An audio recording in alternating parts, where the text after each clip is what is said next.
या तो आप मानते हैं कि मानव निर्मित जलवायु परिवर्तन सभ्यता के लिए एक भयानक अस्तित्वगत खतरा है, या आपके पास गंभीरता से सोचने की कौशल की कमी है और आप कमेंट में कुछ धुंधला लिखने वाले हैं। जो भी हो, आप कम से कम इस बात से तो सहमत होंगे कि मानव जाति वातावरण में बहुत अधिक कार्बन का उत्सर्जन कर रही है। यदि आप सहमत नहीं हैं, तो यहाँ कुछ आंकड़े हैं। औद्योगिक क्रांति से पहले पृथ्वी पर वायुमंडलीय कार्बन डाइऑक्साइड की सांद्रता लगभग 280 ppm के आसपास थी। यदि हम अपने ग्रह को रहने योग्य रखना चाहते हैं, तो जलवायु वैज्ञानिकों के अनुसार हमें इस संख्या को 350 ppm से नीचे रखना होगा। वैसे भी जब आज हम पूछते हैं, तो इस साल हम 420 ppm के पार जा रहे हैं। बेशक हम सभी जानते हैं कि कम कार्बन डाइऑक्साइड का उत्सर्जन विनाशकारी ग्रीनहाउस प्रभाव से बचने में मदद करेगा, जो बदले में खाद्य आपूर्ति को बाधित करेगा और एक ऐतिहासिक विश्व शरणार्थी संकट को बढ़ावा देगा। लेकिन क्या होगा अगर कार्बन को निकालने का कोई तरीका हो, जो कि पहले से ही है? वास्तव में ये सब कुछ ठीक कर रहा है। जब हम उत्सुकता से आसमान की ओर देखते हैं और पूछते हैं, क्या कार्बन कैप्चर पृथ्वी को बचा सकता है? कार्बन कैप्चर एक बहुत ही नया क्षेत्र है और यह तेजी से विकसित हो रहा है। लेकिन हमारे उद्देश्यों के लिए अनिवार्य रूप से दो प्रकार के कार्बन कैप्चर होते हैं और दो ही प्रकार के कार्बन निपटान। कार्बन डाइऑक्साइड को उद्योगों की उत्सर्जन चिमनी से वातावरण में छोड़ने से पहले हटाया जा सकता है। इस ग्रिप गैस निष्कर्षण तकनीक का उपयोग कुछ चुनिंदा जगहों जैसे कनाडा के सास्कोचेवान बाउंड्री डैम कोयला आधारित संयंत्र में किया जा रहा है। यह एक विशिष्ट प्रक्रिया है जो परिष्कृत अमोनिया आधारित रसायन विज्ञान को नियोजित करती है। हर साल लगभग 1 मिलियन मीट्रिक टन CO2, या यूं कहीं सास्कचेवान संयंत्र के 90% उत्सर्जन को सफलतापूर्वक पकड़ लेती है। परंतु इसका एक नकारात्मक पक्ष यह है कि ऐसा करने के लिए आवश्यक उपकरण की लागत 1.3 बिलियन डॉलर है। अन्य प्रकार का कार्बन कैप्चर कहीं अधिक रोमांचक है और इसे DAC या डायरेक्ट एयर कैप्चर नाम दिया गया है। DAC पंखों के एक विशाल समूह द्वारा संचालित होता है, जो काफ़ी हद तक हमारे वातावरण में पहले से उत्सर्जित कार्बन को चूसते हैं। यह तकनीक बहुत आशाजनक है, लेकिन अभी तक इसका बड़े पैमाने पर उपयोग नहीं किया गया है। परंतु हम जल्दी ही इस प्रश्न पर पहुंचते हैं कि कैप्चर किए गए कार्बन के साथ क्या किया जाता है, या उसके साथ क्या किया जाना चाहिए। इसके लिए दो तरीके हैं, CCS और CCU। CCS का मतलब कार्बन कैप्चर एंड स्टोरेज है। CCS के तहत प्राप्त CO2 को आमतौर पर सुरक्षित रोग संरचनाओं में भूमिगत रखा जाता है, जहां से यह नुकसान ना पहुंचा सके। दूसरी ओर CCU का मतलब कार्बन कैप्चर एंड यूटिलाइजेशन है। CCU में कार्बन का पुनः नवीकरण किया जाता है और पुनः उपयोग में लाया जाता है, उदाहरण के लिए कच्चे माल या फीड स्टॉक के रूप में। CCU बहुत अच्छा तरीका लगता है, लेकिन यह अपने आप में बहुत सारे प्रश्न उठाता है। आइए वर्तमान में हो रहे कुछ CCS कार्बन कैप्चर और स्टोरेज स्टार्टअप्स को देखें। नॉर्दर्न लाइट्स एक अति महत्वाकांक्षी परियोजना है, जिसे जायंट सेल, टोटल, इक्विनोर और नॉर्वेजियन सरकार के सहयोग से चलाया जा रहा है। आइडिया यह है कि नॉर्वे में कारखानों से औद्योगिक ग्रिप गैस निष्कर्षण से उत्सर्जन निकाला जाएगा और अंततः पूरे यूरोप में फिर पाइपलाइनों से उत्तरी सागर तट पर ओएगार्ड में एक तटीय टर्मिनल तक लाया जाएगा। वहां से विशेष रूप से डिजाइन किए गए जहाज हानिकारक CO2 कचरे को बाहर निकालेंगे, जहां से इसे समुद्र तल में 2600 मीटर नीचे भंडारण स्थानों में इंजेक्ट किया जाएगा। अपनी तरह की यह पहली परियोजना है जिसे बड़े पैमाने पर आजमाया जाना है। नॉर्दर्न लाइट्स ने वादा किया है कि ये शुरू के एक वर्ष में 1.5 मिलियन टन CO2 का भंडारण कर सकती है, जिसे मॉडल के रूप में प्रतिवर्ष 5 मिलियन टन तक बढ़ाया जाएगा। एक सेवा के रूप में CCS वास्तव में प्रभावी साबित होगा। वैसे ये परियोजना 2024 में शुरू होगी। यदि आप इतना लंबा इंतजार नहीं कर सकते, तो ओरका नाम की एक और बहुत ही रोमांचक कार्बन कैप्चर और स्टोरेज योजना इस सितंबर में आइसलैंड में स्ट्रीम पर आती है। स्विस स्टार्टअप क्लाइमवर्क्स द्वारा संचालित ओरका कार्बन को प्यूरिस्टिक डायरेक्ट एयर कैप्चर के माध्यम से पकड़ता है। अनिवार्य रूप से यह पंखों के एक विशाल समूह द्वारा चलता है, जो CO2 को विशेष फिल्टरों में चूसते हैं, जिसे बाद में बीहड़ आइसलैंडिंग धरातल के नीचे बेलास्टिक चट्टानों में पंप कर दिया जाता है। अब सवाल आता है कि कार्बन कैप्चर की समस्याओं में से एक कि CO2 को स्टोर कहाँ किया जाए। बेस चट्टानें इसके लिए परफेक्ट है, न केवल इसलिए कि वे बहुत आम है, बल्कि इसलिए भी कि CO2 बेसाल्ट के साथ स्वाभाविक रूप से प्रचुर मात्रा में मैग्नीशियम और कैल्शियम के साथ अभिक्रिया करता है, जो अनुपयोगी तत्वों को डोलामाइट, कैल्साइट और मैग्नेटाइट जैसे ठोस खनिजों में बदल देता है। इसका अंतिम परिणाम ठोस चट्टान है, अतः सिद्धांतों से वहाँ CO2 अधिक स्टेबल होने वाला है और जल्द ही किसी भी समय वातावरण में फैलकर हमें परेशान नहीं करेगा। समुद्र तल के नीचे तेल और गैस के भंडार स्थान, जिस प्रकार की नॉर्दर्न लाइट्स नॉर्थ सी के नीचे CO2 को स्टोर करने के लिए उपयोग करना चाहती है, ये स्थान स्पष्ट रूप से रिक्त है और बहुत कुछ स्टोर कर सकते हैं। हम इन्हें जानते हैं क्योंकि यही वह जगह है जहाँ से हम 1 सदी से अधिक समय से तेल और गैस निकाल कर जला रहे हैं।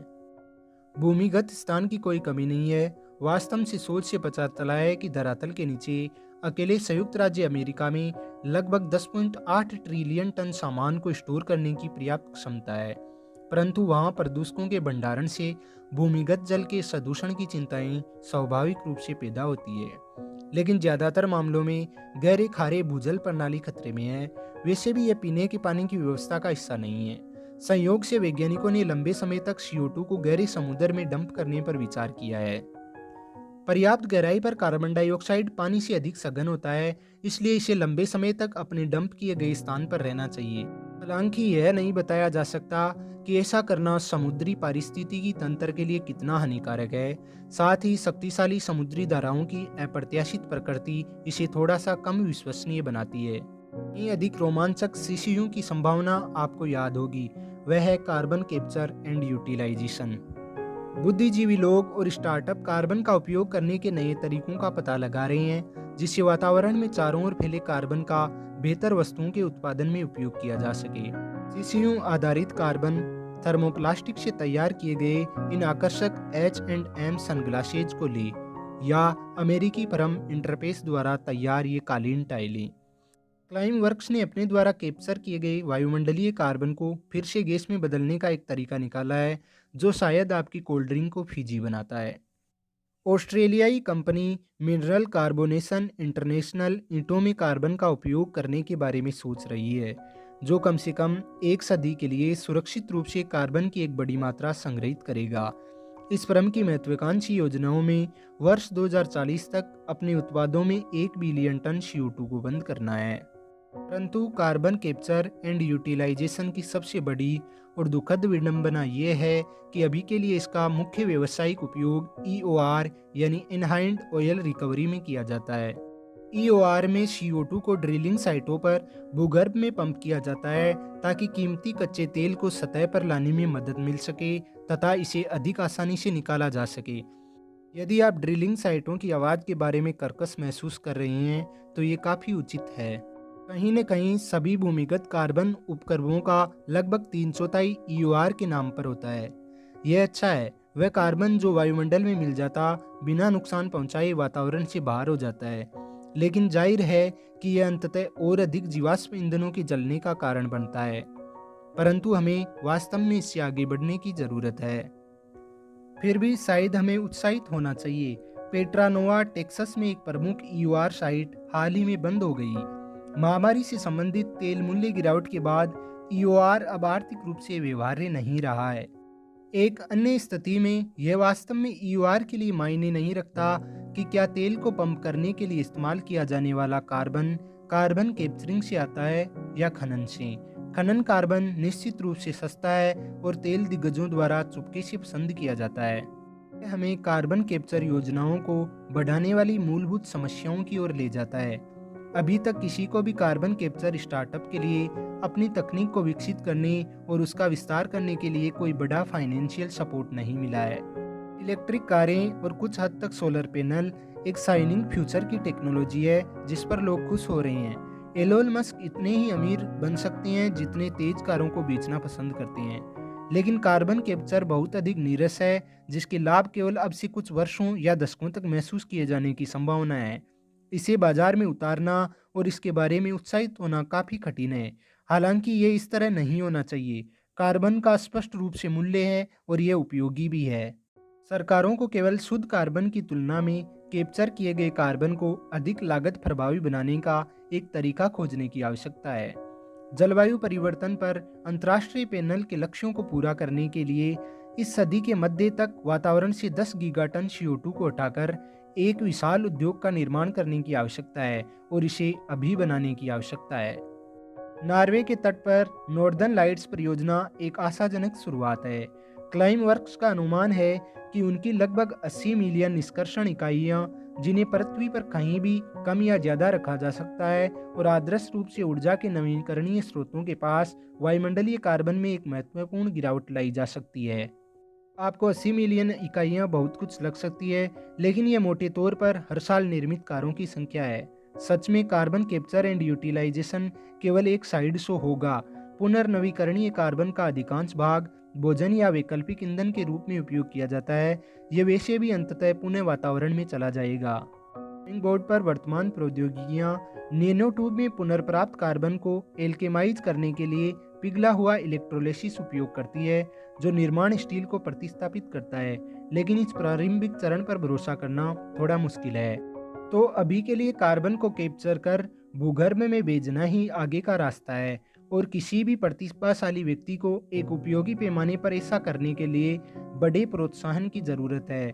कम से कम एलोन मस्क के उदार $100 मिलियन कार्बन एक्स पुरस्कार फंड की उम्मीद, क्योंकि एक सभ्यता के रूप में हम वास्तव में कार्बन कैप्चर को एक भूमिगत प्रौद्योगिकी के रूप में रखने का जोखिम नहीं उठा सकते। इस बारे में आप क्या सोचते हैं?